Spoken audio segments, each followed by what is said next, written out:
Choix du Premier ministre, le député LFI appelle le parlementaire à destituer Emmanuel Macron. Les députés de la France Insoumise ont publié ce samedi leur proposition de destitution du président Emmanuel Macron. La procédure de destitution du chef de l'État, régie par l'article 68 de la Constitution, est longue et difficile à faire aboutir et nécessiterait in fine l'approbation de 2/3 des parlementaires réunis en haute cour. Une gageure alors qu'une bonne partie de la gauche s'est montrée réticente à la soutenir. L'Assemblée comme le Sénat peuvent et doivent défendre la démocratie contre la tentation autoritaire du président de la République, dont nous ne savons où elle s'arrêterait. Ont toutefois appelé les députés LFI dans leur proposition de résolution qui, selon la chef du groupe Mathilde Panot, a été envoyée aux parlementaires pour conscienture.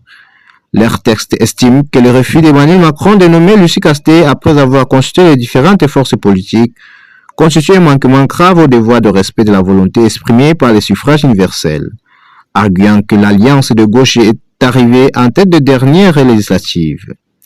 Le rôle du président de la République au regard de la Constitution n'est pas de faire ce marchandage politique à l'Assemblée nationale. L'article 8 de la Constitution ne dispose pas que le président choisit un Premier ministre qui lui plaît. Il dispose simplement que le président de la République nomme le Premier ministre, avance encore le député LFI. Si Emmanuel Macron ne se pose pas des limites à lui-même, il faudra que l'Assemblée lui pose des limites par tous les moyens, a estimé ce samedi après-midi l'ex-insoumis François Ruffin, appelant l'Assemblée à user de tous les moyens constitutionnels, y compris la procédure de destitution. Mais on n'y est pas, il y a encore du chemin, a ajouté le député de la Somme qui siège à présent au sein du groupe écologiste et social. Estimant après des entretiens qu'un gouvernement NFP serait immédiatement censuré par les autres groupes politiques à l'Assemblée. Emmanuel Macron avait écarté la piste de Lucie Castet au nom de la stabilité institutionnelle.